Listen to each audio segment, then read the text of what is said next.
Well, let's start.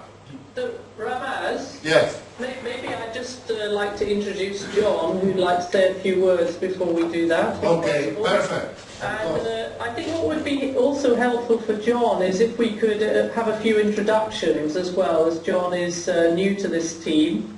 I know most of you, but John doesn't. So, as you rightly said, Ramaz, I think actually it was in 2002, but I'm sure John will confirm in a moment. John actually visited Tbilisi and met with your president and many ministers, and was genuinely touched by the need for having a government IP-based network in the country to establish growth and economic strength and social development within the country. And as he left the country, he very generously said he would donate $1 million worth of Cisco equipment. That was a personal donation from John, not a Cisco donation, but it was Cisco equipment in order for the government to build a network. At that moment, he turned to his colleagues inside the company and asked if they would help to design, build, implement the network in the country.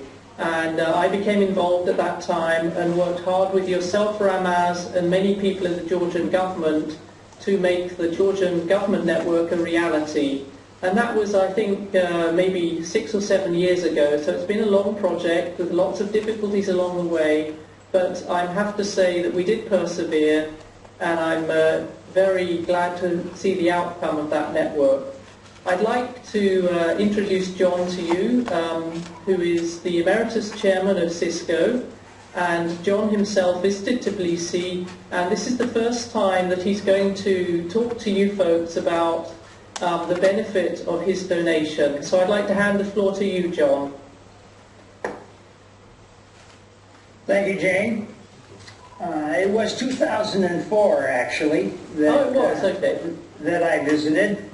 And the country at the time had a new government, quite enthusiastic, and I believe forward-looking. And I visited with a group of businessmen from the United States. We visited a number of countries in the area. And I think as a group came away impressed at the potential that that Georgia had, that it was on the cusp of kind of stepping out. And I remember the secretary to the president was a quite attractive young lady who made the case very strongly for the need within the country and within government for a robust IT infrastructure. And that was actually the genesis of the idea. I came back, talked to some of my business colleagues, and decided that it was something that I wanted, that my wife and I wanted to do. And we wanted to do it because, as has been very aptly explained by a number of the speakers, network capability is the lever of the world. It's, as was pointed out, kind of the fourth rail of economic development, and it's currently the rail that probably can take you the furthest, the fastest.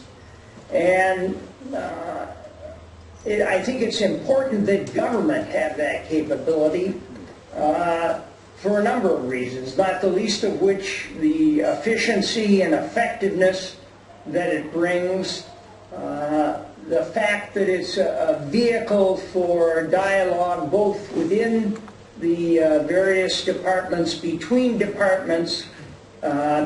government and the people of the country, and between the country and its electronic face to the world.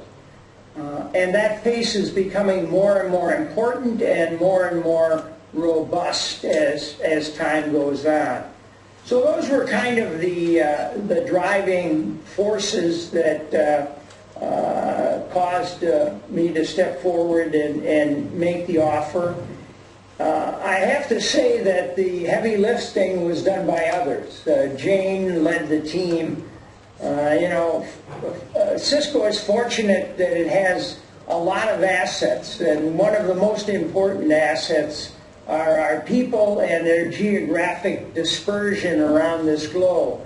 They give us a tremendous amount of reach and a tremendous amount of leverage when we undertake a project with a partner or a customer. They did the work of designing the network, of ordering the equipment, monitoring the shipment and storage of it, and then finally the shipping of it to Georgia, to Tbilisi, and the installation of it, and the bringing up of the network. Now, I want to include that it wasn't just, of course, Cisco people. There were a lot of folks from Georgia that were actively involved in causing this to happen, and I salute them for their effort and their willingness to stay with the program over a reasonably extended period of time, some 5 years. I think that, and so I want to extend a warm thank you to all of them, whoever they are. Jane probably knows better than I the individuals, but please make sure that they know my appreciation for their efforts in making this a reality. And I'm pleased to learn that the enthusiasm of developing and installing this network ended up with, I guess, Georgia even ordering some of our equipment, which is, as a shareholder, is always nice, and I thank you for that also. I think the most interesting thing will be, and perhaps you are already learning this, is the evolving impact once you bring the system up, once people engage. It's a very powerful tool, and it's a tool that enables others to actually capitalize on the whole array of services that a government might provide, everything from education to health care to government services, and those can be provided where actually the customer accesses and carries out the activity, and so it becomes, they become part of the effective utilization of the equipment. Certainly we at Cisco have learned that in terms of enabling our customers worldwide to a whole series of tools and information that would be otherwise would be much more difficult to provide. I'm sure you're also learning that it's a very powerful communication tool. I've been in the IT business since 1957. And I know for a long part of that time, it didn't impact, even though I provided the equipment, it really didn't impact me specifically.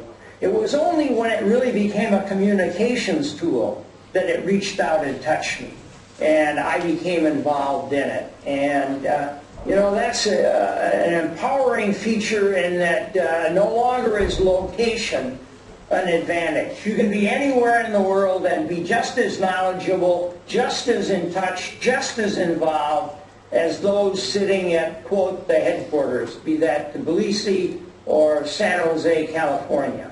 And that's a real empowerment for people. Lastly, I'd like to say that the donation was not unusual for Cisco or the Cisco culture. You know, we've always striven to be a good citizen wherever we're involved in the world. Not just here in San Jose where our headquarters is, but wherever our people are, wherever our equipment is, we want to be a good citizen, a member of that community. And that's reflected in our network academies, of which there are almost 10,000 around the world in some 170 countries. And it includes, and probably was the genesis in an indirect way, for my donation to the government of Georgia. I felt that we wanted to be part of the Georgian community, and no better way than to get involved in the government. So I'm proud that you've been able to bring the Georgian government network to reality, and I hope it's a start of many interesting and impactful things that happen within your country. And I do believe, if pursued